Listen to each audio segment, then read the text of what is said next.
Bishabelesh like Tzelesh, Kitushtik Teshkimak. Hola, les envío saludos. Malob Kintitesh. Muy buenos días a ustedes. Recuerden que Tesh es en plural, que se refiere a ustedes. Entonces practiquemos la lengua maya. Seguramente en los interrogantes vamos a compartirlo rápidamente. Tu Ushka bin Javier, si me llegaran a preguntar. Tu Ushka bin Javier, ¿dónde vas, Javier?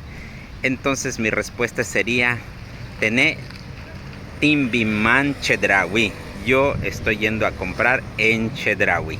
Puedo decir Tené Timbiman Domino's Pizzas. Estoy yendo a comprar en Domino's Pizzas.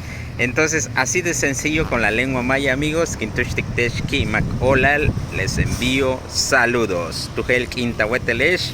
Hasta pronto o también otro día. Kanantabaish, cuídense.